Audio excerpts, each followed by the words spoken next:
Trump का plan यह है कि अगर ईरान ने हॉर्मुज स्ट्रेट नहीं खोला तो अमेरिका खार्ग आइलैंड पर कब्जा कर लेगा।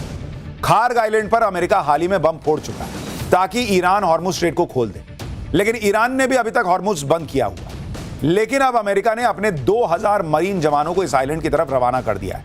रिपोर्ट है कि इस जहाज को सिंगापुर से ईरान की तरफ बढ़ते हुए देखा गया है। अमेरिका के रक्षा मंत्री पीट हेगसेथ ने ईरान को धमकाते हुए कहा कि अगर ईरान हॉर्मुज के रास्ते में अड़ंगा डालेगा तो अमेरिका उसके उस खार्ग आइलैंड पर कब्जा कर लेगा। लेकिन ईरान कह रहा है कि कुछ भी करके देख लो, ईरान झुकेगा नहीं। ईरान तो वेट कर रहा है, ईरान बैठा हुआ है कि तुम भेजो अपने सैनिक। जो ड्रोन हम अमेरिका तक नहीं भेज पा रहे, जो मिसाइलें हम अमेरिका तक नहीं मार पा रहे, तुमको ईरान के लोगों को मारने में मजा आता है। ईरान कह रहा तुम भेजो ना, हम मार के बताते हैं तुम कैसे तुम्हारे सैनिकों को मारेंगे। सिर्फ अमेरिका के संसाधन, अमेरिका का पैसा ही बर्बाद होगा, ईरान कह रहा अगर तुम ये सब करोगे। ईरान युद्ध लड़ने के लिए ट्रंप ने अमेरिका में $200 बिलियन मांगे। इस पर भी ईरान के विदेश मंत्री ने कह दिया कि ये युद्ध ईरान के लोगों और अमेरिका के लोगों पर थोपा गया। युद्ध को अभी सिर्फ 3 हफ्ते हुए हैं और ये $200 बिलियन मांगने लगे। अमेरिका के आम नागरिक इसके लिए नेतन्याहू और अमेरिका में नेतन्याहू के लोगों को थैंक यू कह सकते हैं कि लाखों crore dollar Israel first tax के तौर पर लगने वाले हैं, जो अमेरिका की अर्थव्यवस्था को ही बर्बाद करके रख देगा। यानी ईरान जो है वो अमेरिका की पब्लिक को पिन मार रहा है कि देख भाई, मेक अमेरिका ग्रेट अगेन बनाने आए थे ये भाई साहब, ये इजराइल के इशारों पे नाच रहे हैं, उसके लिए काम कर रहे हैं। तुम टैक्स भर रहे हो, इजराइल का काम हो रहा है, मार दिया पिन। वहां पब्लिक जो है वो कर, हाँ यार ये तो सही कर रहा है। देखिए बात सही भी है, जितना पैसा अमेरिका ने करीब 3 साल के यूक्रेन युद्ध में खर्च नहीं किया, उससे कहीं ज्यादा रकम वो 3 हफ्ते में ईरान के खिलाफ लगाने वाला है।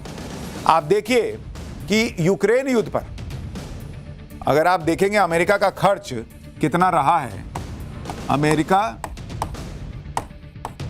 का खर्च अगर आप देखने बैठेंगे कि वो कितना युद्ध पे खर्च किया, तो जो यूक्रेन युद्ध है,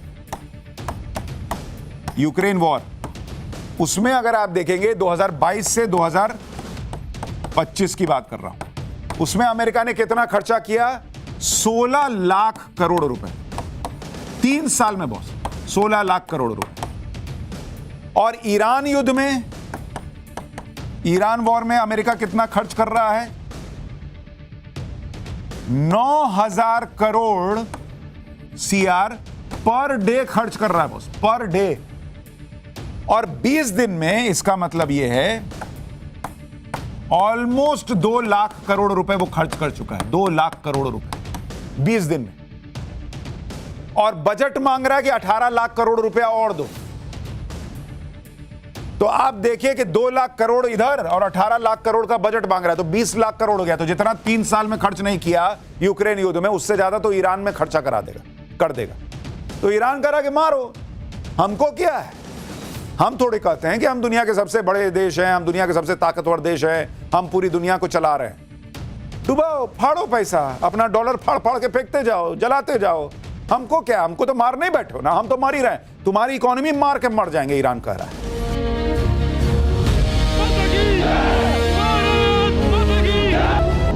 चाहे युद्ध हो या कूटनीति, चाहे आर्थिक संकट का दौर हो या फिर महामारी, मोदी की नीति ग्लोबल लेवल पर अचूक साबित हुई है। खासकर मुश्किल दौर में चल रहे विश्व के लिए यह किसी सफल डॉक्ट्रिन से कम नहीं। आजमाई गई मोदी डॉक्ट्रिन। यही वजह है कि ईरान युद्ध में शांति की कोई राह अगर दुनिया को दिख रही है तो वो राह भारत से होकर जाती है। पश्चिम एशिया में जारी तनाव के बीच ईरान के राष्ट्रपति मसूद पेजेकिशियान ने शनिवार को पीएम मोदी से टेलीफोन पर बात की। इस दौरान दोनों नेताओं ने द्विपक्षीय संबंधों के साथ साथ क्षेत्रीय और अंतर्राष्ट्रीय घटनाक्रमों, खासकर अमेरिका इजराइल की ओर से ईरान के खिलाफ जारी सैन्य कार्रवाइयों के बारे में चर्चा की। ईरान का रुख साफ है, वो किसी भी कीमत पर अपनी रक्षा करेगा। पीएम मोदी से फोन पर बातचीत में पेजिकिशियान ने कहा कि ईरान वैश्विक नेताओं के साथ फोन पर या आमने सामने बातचीत करने के लिए हमेशा तैयार है, ताकि उसके शांतिपूर्ण परमाणु कार्यक्रम की निगरानी और सत्यापन को सुनिश्चित किया जा सके। उन्होंने पश्चिम एशिया के देशों के साथ मिलकर एक क्षेत्रीय सुरक्षा ढांचा बनाने का प्रस्ताव भी रखा, जिसका उद्देश्य बिना बाहरी हस्तक्षेप के सहयोग के जरिए शांति और स्थिरता स्थापित करना हो। पीएम मोदी ने शांति और वार्ता से मौजूदा तनाव को हल करने की बात ईरानी राष्ट्रपति पेजेश्कियान से की। इसके साथ ही मोदी का फोकस स्ट्रेट ऑफ हॉर्मुज के तनाव को भी कम करने पर रहा। अगर देखें तो हॉर्मुज स्ट्रेट की टेंशन से तेल और एलपीजी जहाजों की आवाजाही पर असर पड़ा है, जिससे तेल के दामों में जबरदस्त उछाल आया है। 23 से 16 मार्च के बीच ऑस्ट्रेलिया में तेल के दामों में 32% की बढ़ोतरी हुई, अमेरिका में 24%, सिंगापुर में 21%, स्पेन में 19%, जबकि इसके उलट भारत और ब्राजील में ईंधन कीमतों में फिलहाल कोई बढ़ोतरी नहीं हुई, क्योंकि यहां दाम सरकारी नियंत्रण में है। प्रीमियम पेट्रोल के दामों में 2 रुपए की बढ़ोतरी को छोड़कर।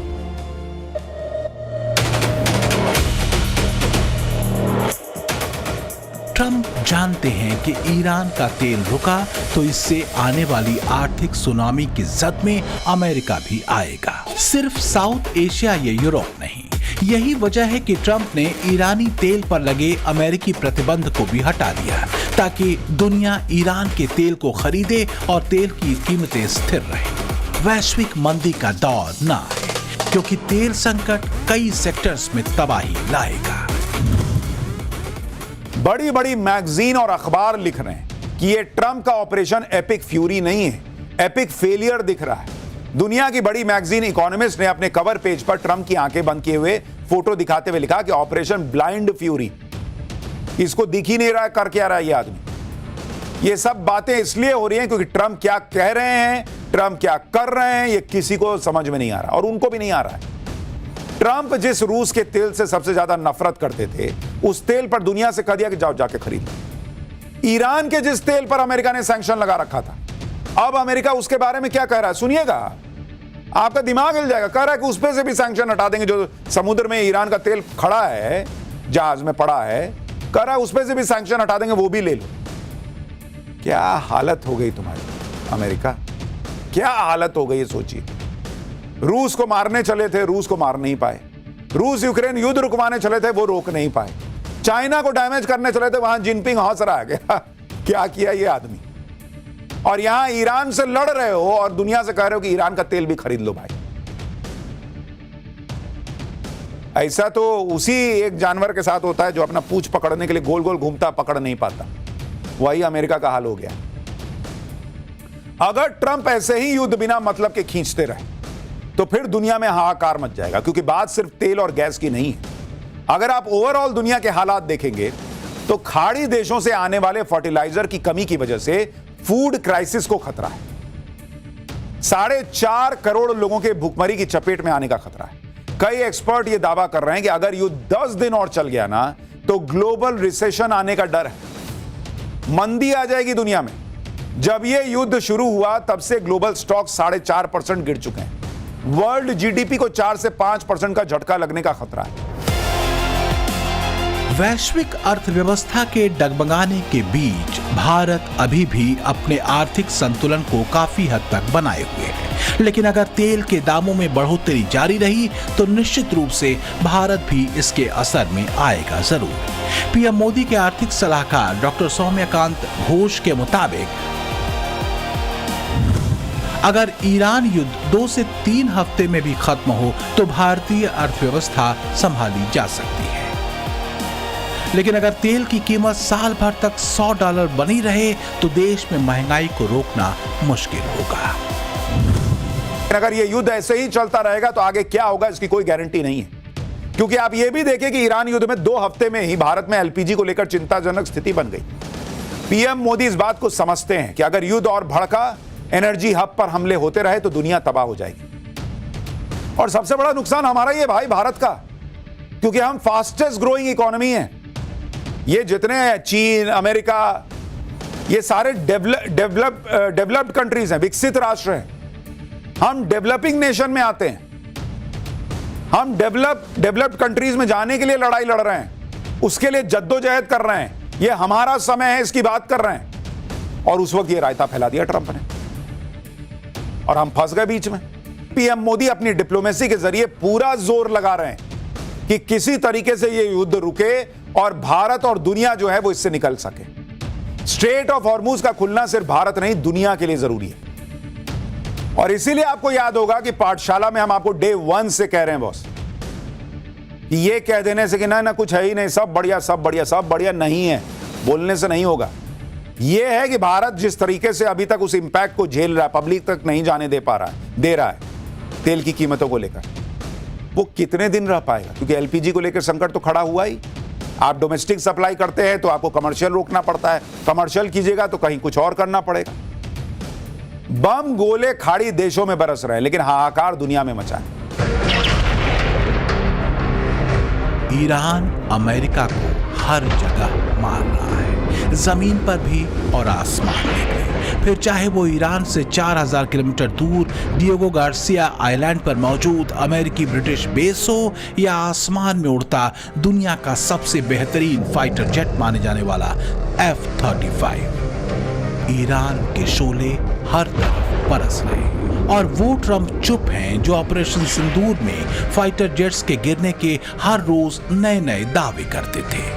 वैसे ईरान की तरफ से किए गए वार में F-35 के हिट होने का संदेश बड़ा इसलिए है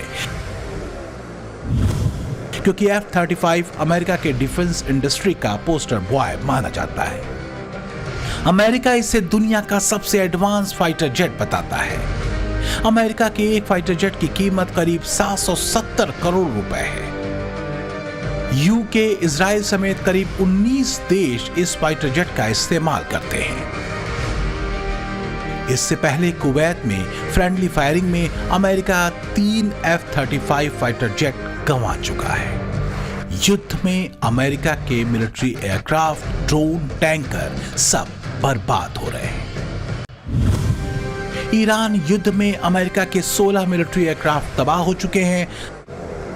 10 रिपर ड्रोन को ईरान हिट कर चुका है। इसके अलावा अमेरिका के आधा दर्जन दूसरे प्लेन भी तबाह हुए हैं। अमेरिका के 5 मिलिट्री फ्यूल टैंकर एयरक्राफ्ट तबाह हो चुके हैं।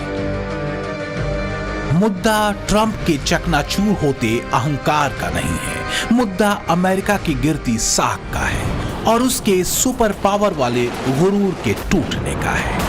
ईरान युद्ध में शांति की पहल के लिए और अमेरिका के इस जंग से सम्मानजनक एग्जिट के लिए अमेरिकियों को कोई व्यक्ति जो सबसे असरदार लग रहा है वो हैं पीएम मोदी। अमेरिकी सेना के पूर्व कर्नल को सुनिए। ट्रंप की बुद्धि फिलहाल तो ऐसा लगता है विनाश काल में ट्रेवल कर रही है। ट्रंप की मानसिक अस्थिरता ने सिर्फ मिडिल ईस्ट ही नहीं बल्कि पूरी दुनिया को अस्थिरता की तरफ धकेल दिया है।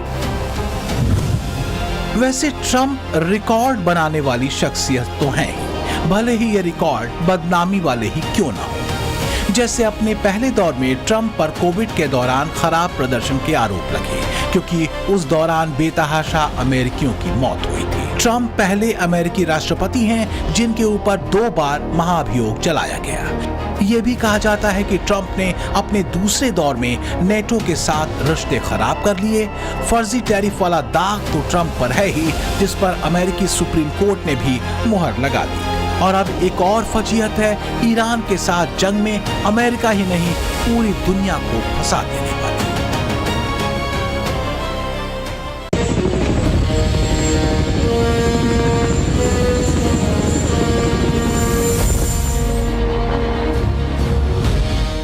ट्रंप की साख सिर्फ दुनिया में ही नहीं गिरी है, अमेरिका के भीतर भी ट्रंप अब सवालों के घेरे में आ रहे हैं, बशर्ते वो अपनी जवाबदेही तय करें तो। कहा यहां तक जा रहा है कि मागा क्राउड भी अब ट्रंप की नीतियों को लेकर दो फाड़ हो चुका है।